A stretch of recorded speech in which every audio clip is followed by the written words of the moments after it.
Hi there, my name is Modesta Mahiga. I'm a global award-winning management consultant and executive coach. I help leaders to position for next level opportunities. Why do we introduce ourselves referencing our work? And how much does it shape our sense of self-worth? In today's episode of the Modesta Mahiga Leadership Podcast, I am joined by Lotus Menezes Robson to speak on the topic, You Are Not What You Do, the importance of finding alignment for total life success. Lotus is an entertainment lawyer with extensive legal experience across 3 continents.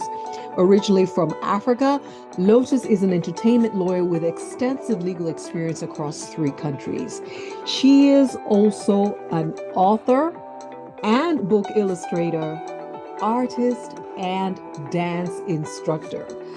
Originally from Tanzania in East Africa, Lotus has lived on the continent of Africa, in the Caribbean, and currently is in Canada.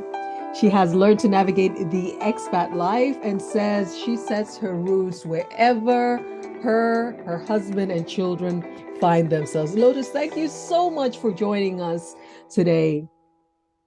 Thanks, Mode. It's a pleasure to be here with you and chatting to you today.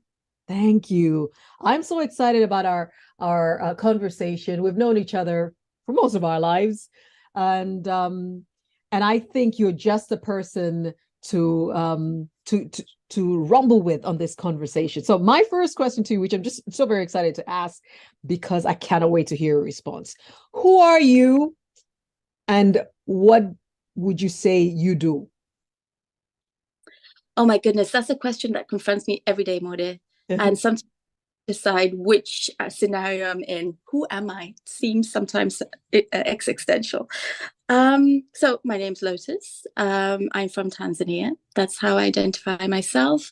I am a mother, a wife, and an artist, someone who likes to put their legal brain on as well, and a dancer.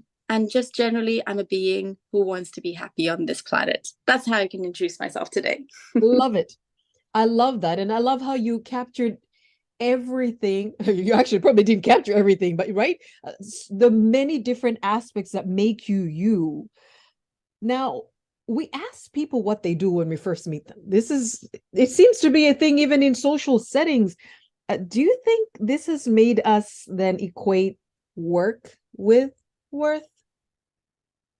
I think so. I think it's people have to put up, oh, I'm an engineer, I'm a lawyer, I'm a stay-at-home mom, in order to frame that box that we put ourselves in, and we want other people to put ourselves in. Mm. But for a long time, I've never really liked boxes or lines, and Mhm. so I have to say, one day I'll just be like, oh, I'm a Zumba instructor, which I am, Mhm. and then people will come up and be like, but you're also a lawyer, why didn't you tell me that before?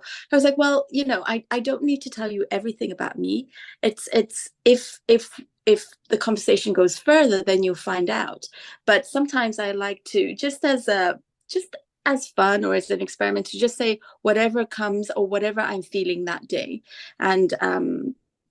And it also depends on the setting, of course. If I'm at a conference, I will say I'm an entertainment lawyer in training here in Canada.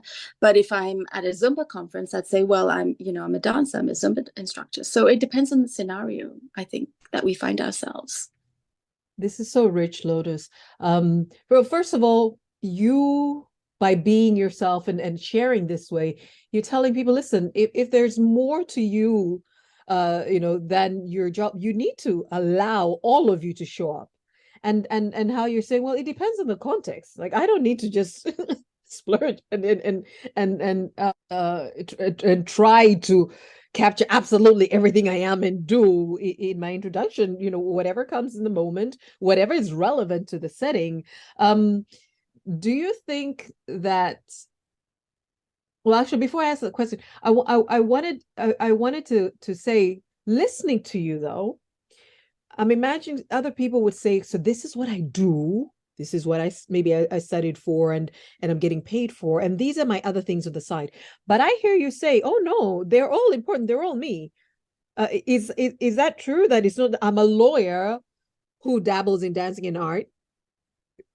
The way you spoke is as if I am a lawyer, equally so I'm an artist, equally so I'm a dance instructor, and whatever else that you may choose to bring up. Is that how Yeah, you see them? I mean, thank you for that question, and it just kind of flows in from what I've been thinking about recently. Someone said to me, you know, I'm I'm doing my exam for the bar exam for Ontario, and it's been tough. I failed it twice, and this is my third. And actually, a Zumba instructor, a fellow Zumba instructor, said to me, you know what? I didn't actually peg you as a lawyer.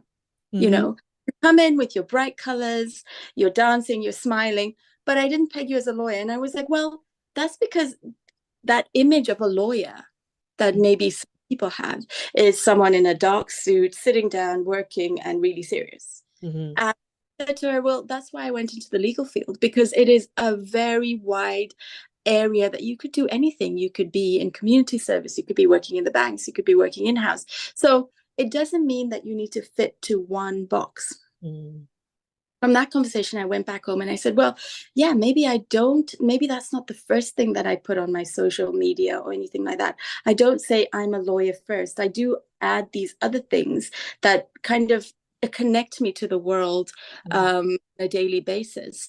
But that's not to say that legal doesn't. It's just something that's probably behind the scenes in the books that like is behind emails, and I don't need to be advertising that. But in the same vein, we have put ourselves in these boxes. But I think there is a trend now, and especially after COVID, where people have realized that we're not just that one thing. We can be other things. We could be teaching kids and going to work at the same time. We could be, cooking, but also listening to a lecture at the same time. So people have opened up, at least on a global scale. But you and I, both from Tanzania, and we both know that we've never, ever been our job. We've always had eggs in different baskets. Why? Because job security has not been secure. We haven't been like, oh, we can have this one job and then that's going to fulfill all our financial requirements for everything in our lives. No, we've had to have like a shop, a mandazi business here, or like, we're like selling, shoes on the side over there because we need to have those different baskets. If our job fails, then we still have money coming from, and that's kind of always been my frame of mind. When I was in Tanzania working as a lawyer, I was also teaching salsa and also doing art exhibitions. And so now here I am in Canada teaching Zumba, trying to get onto the legal kind of sphere, but also doing art. So I've maintained those three facets of my life, but maybe they've changed a little bit wherever I've gone. And that's a long answer to your question. I love it, Lotus, because you're saying I give myself permission to define and even redefine myself, and both by design and maybe necessity, right? That this is a passion of mine, but it also serves a purpose. There's a utility to this, being resourceful, having options. I heard this lady whom I greatly admire, Carla Harris. She is a top vice president in Wall Street for one of the investment banks, a global renowned investment bank. And she's also an opera singer. And one of her colleagues, so they're having conversation with a client, one of her colleagues introduced her as an opera singer. And this client says, oh my goodness, I love singing, but I'm so bad at it. My family will only let me sing in the shower, blah, blah, made a joke of it. But that was the string that tied, that deal for their investment bank. The fact that she was an opera singer, and they went off on this tangent about singing, and the fact that, she's known across the country for it. And so she was saying that bring all of you to work. Bring all of you in your context. And what you're saying, I don't know if people understand just how important it is to give yourself permission, because people will want to define you as they want to define you, Like, I didn't see you to be, or I'm surprised that you are. And that doesn't define us. It's when we agree that that's the box that we should be in, and then we confine ourselves to that. So I hear you talking about giving yourself really permission to be whoever you are and allow that to shine, and that doesn't take away from anything else you are as well. Now I'm going to think about other leaders who may say, well, that's a little risky. What would you say would be the first step to really living out a, first of all, I would say authentic, right? Reality, but also finding, total life alignment, that I can be and do different things. And as a matter of fact, I need to be and do different things, for me to truly thrive. What would you say to a person who's like, I can't, like, I'm in the C-suite and this is what I'm known for. Like, people shouldn't, I cannot risk them seeing any other area of my life.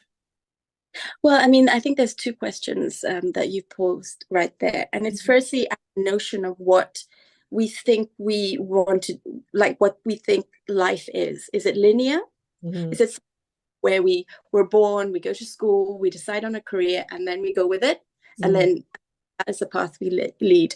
Or is it something like a tree where, we are born, we go to school, we decide on something that we want to do, but maybe it doesn't work out, or it does work out, but we find out that these other things kind of fulfill or even balance whatever we're working here.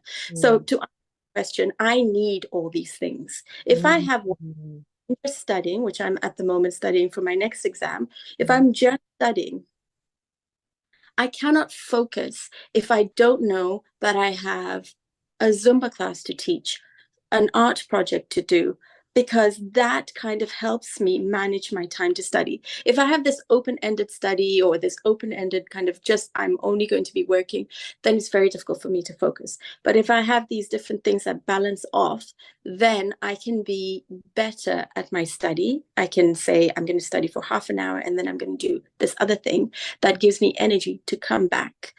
Because let's be honest, studying is not always that easy to do and to focus on. So I think for me, I need those different things. Now, I understand that other people are not necessarily like that. And for whatever reason, whether we are conditioned in society to think that we do one thing, and if we focus on one thing, we're better at it. I agree with that. Focus is a good thing.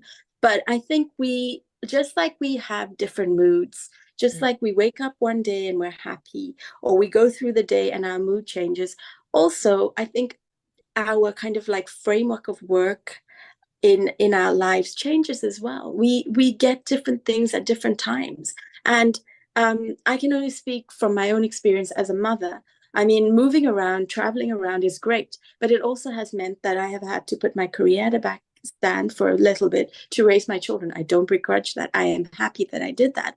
But it means that I've had to kind of chop and change. I've had to be like, okay, I'm putting that side, that kind of legal career to rest on ice for a little bit while I focus on my children. And I found that the art side, the dance side really helped me to kind of get that journey, that early childhood journey with my children together, and dance with them and paint with them and do all those things. And now that I'm, trying to get back, they're at school longer. They don't, probably they're not like the hours are more in the day for me. Then I'm thinking, yes, I do want to put back my legal career hat on and get back to work, but I still like these other things that make me who I am. So what I'm trying to say is, and maybe I haven't answered your question, is that there's no linear path. There's no one way. And we're always, there's times in our lives for different things. And we shouldn't be so hard on ourselves if it's time to put a pause on one thing and change and see another part of us. That's the beauty of it. And for me, the added beauty of moving around to different countries is to reinvent myself, to say, okay, I'm going to try a different bar exam. I'm going to try a different like dance move, because I used to do salsa. Now I'm doing Zumba. Like, it's more regulated in Canada. You have to have the licenses. You have to, become a Zumba instructor and pay those fees. Whereas in Tanzania, I was a salsa instructor, And I did it for the passion of it, but that was a different, phase. So it's about finding the flexibility for yourself. That is so good. Lotus, what if somebody says, well, I'm sure you can afford to do that. You can afford to take a pause. You can afford to reinvent yourself, but I don't have that luxury. Do you think it is true? And by the way, when I say afford, it may not even necessarily be financially. It could be like you can afford, maybe you don't have a reputation to keep, or maybe you don't come from a family that expects a lot from you. I don't know. And I think sometimes when people speak that way, that good for you to speak, you are, and they try to look for reasons why that could work with you, but you don't know me and my situation, so that could never work with me. I often hear that as one of those knee-jerk defensive, maybe even fearful reactions. Now let's say someone's like, but let me actually explore that, because yeah, I am more than this, so I would like to see what else it could be. And I would like to develop different aspects of my life, because with 360 leadership, we're saying you're not just you and your work. There's a spiritual, mental, emotional, physical, relational, financial impact leadership. There's just so many aspects of you, and any of those are lopsided, and you cannot even show up the best, which is what you're trying to do all along at work, right? If somebody says, okay, Lotus, I hear you, and you know what, I have suppressed parts of me, or I have driven myself to get to a certain place as a leader, because I actually didn't even know that was an option. Like, you paused your legal career, God forbid, us being African, you are a lawyer and you pause that to do what? To stay home and take care of your kids and draw? Let's say somebody say, hey, okay, fine, I'm open to listen to this. Where do I start, though? Okay. Sorry, I interrupted you. No, I was just getting, because what you're saying, you could have a person's heart racing just to hear you speak of these possibilities. Like, is this a possibility? So somebody's probably hyperventilating right now, listening to say this can be, but what if they are actually considering it? Where would they start? Well, here we go. So you encapsulated it even in your question. You said there's financial, there's relationship, there's a whole community out there that it's not just me, one person running like some superhero. There's no such thing. Firstly, if someone, you're a super mom, super whatever, you're not. You have a whole, you have your relationship, you have your children, you have everyone, your family supporting you. Okay, so I'll give you thoughts that I've had myself about like what I would have done if I hadn't left and moved. If I lived in Tanzania, would I have paused my legal career? Maybe not. You know why? Because I would have had the more affordable help at home to look after my children. So I just like done my 3 months of maternity leave and gone straight back to work and had someone look after my children at home until they go to school. That's what I would have done. But I didn't, we moved to a different country, we moved to the Dominican. If I was going to work, and I did all these calculations, if I went back to work in the Dominican, I would be going back to work to get the same amount of money to pay someone to look after my children while at home. So I thought, well, do I want to do that? Or do I want to just like cut out that middleman and just stay? And so that's what I did. And yes, it is a privilege to stay at home. It is a privilege for one person in a marriage, in a couple, to stay at home, because it means it puts pressure on that other person to be the financial support for everybody. But if you look at it, and this is where we go back to the value of a mother, the value of what you give your children. It costs money to look after your children. You're paying someone else. So you're going to earn much more, triple amount of money, so that you can earn to pay a nanny, or are you going to earn just enough to pay the nanny? Unfortunately for me, when I was in the Dominican, it was earning just enough to pay the nanny. And so I made that decision.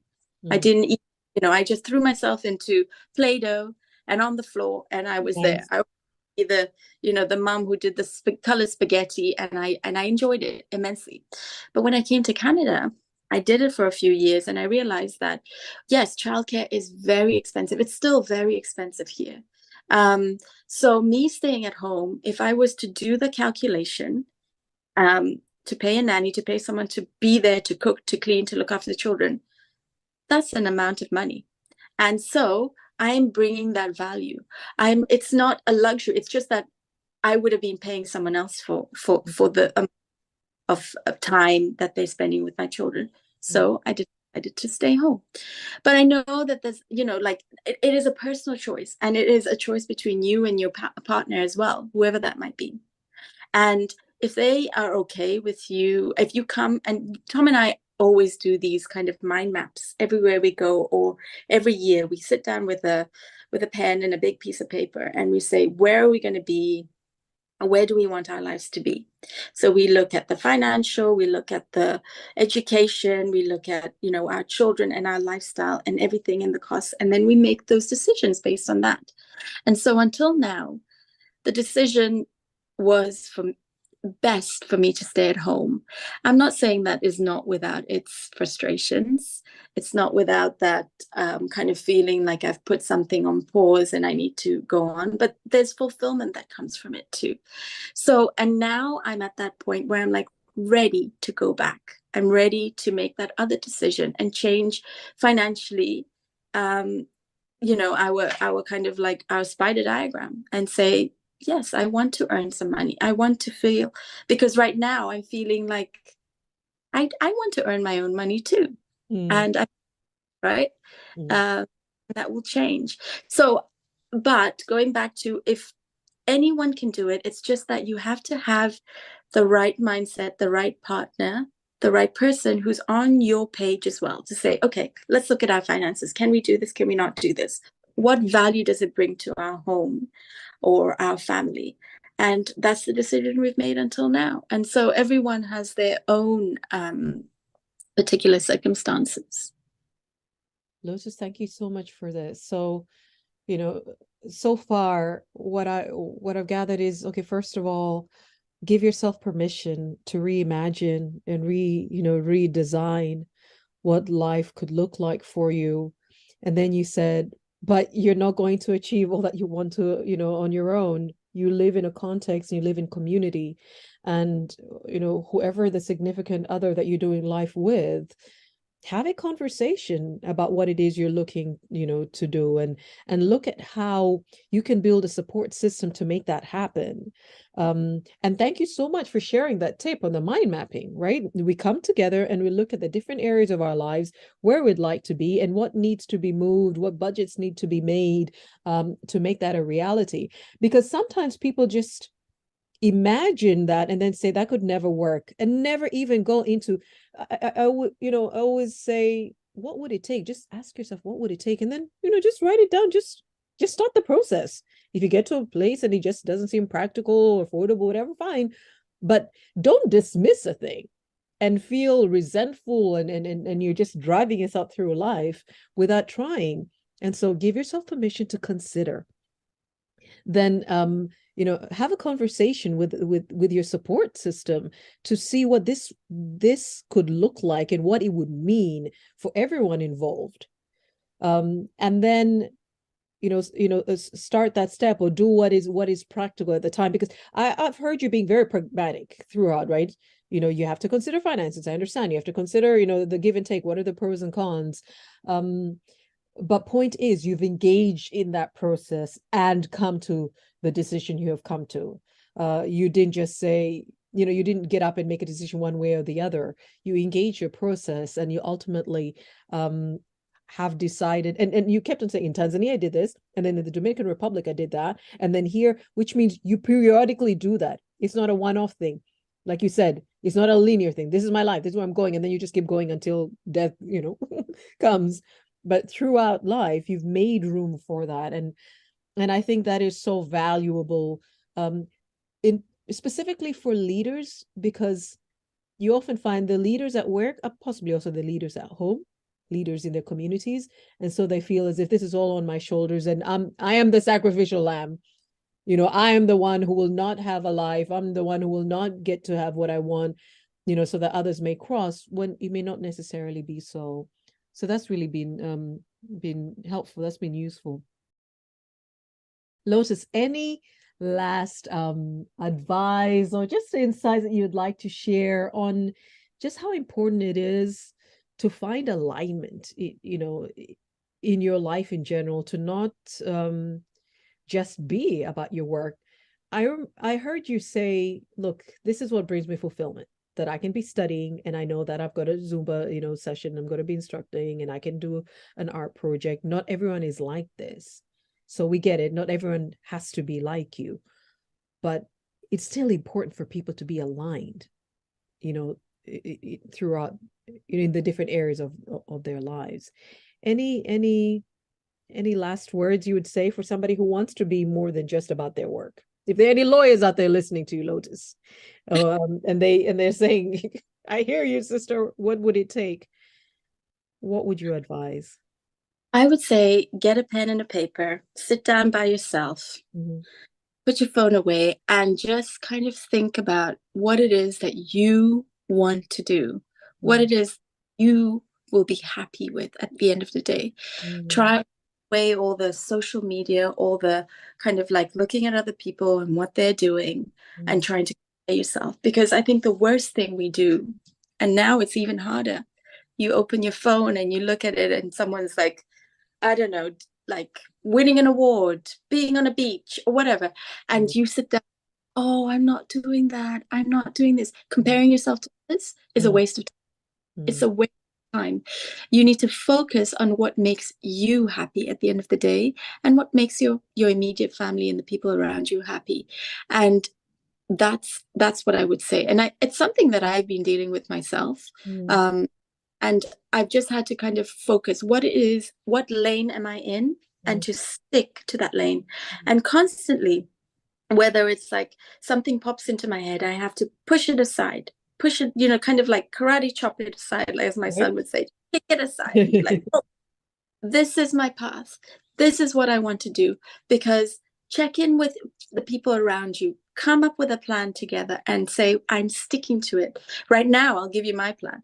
My husband's like, we need to save. You need to stop spending money on this, that, or the other.